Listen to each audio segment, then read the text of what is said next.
It's time again for another installment of the basics, and it's Christmas Eve. And after many questions asked by my viewers, I'm going to show you on today's episode the makeup of my Q's Tent side deck and the cards that I use as the mainstays in there.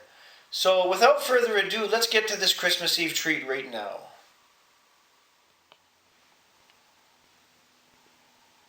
Now this should serve to help anyone that has a Q's Tent side deck and you don't know what to put in it.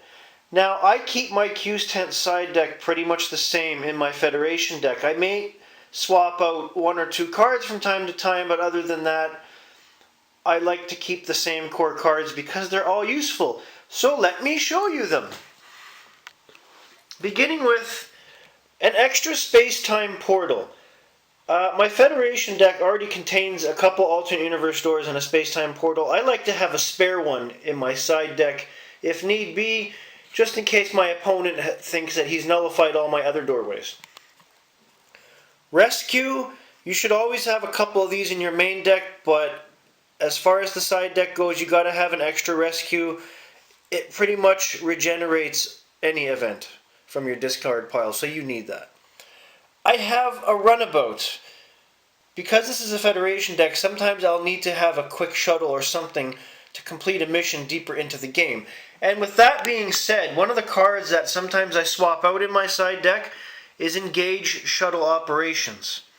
That way I can bring this out after that and I can immediately get down and land on a planet. I use up all my range, of course, but it gives me an extra vessel and ways to earn points. As far as interrupts go, Temporal Rift, very useful. Q2 because it nullifies Amanda Rogers, Kevin Uxbridge, or Q-related Dilemma, which is beautiful. Countermanda, very useful. If you don't already have a couple of those in your deck, you should, and have one in your side deck. As well as Kevin Uxbridge Convergence, because if your opponent is heavy on event cards, this kills them. Captain's Log, in case I need an extra boost on either of my ships during the game. QNet, you gotta have an extra QNet, that also comes in handy.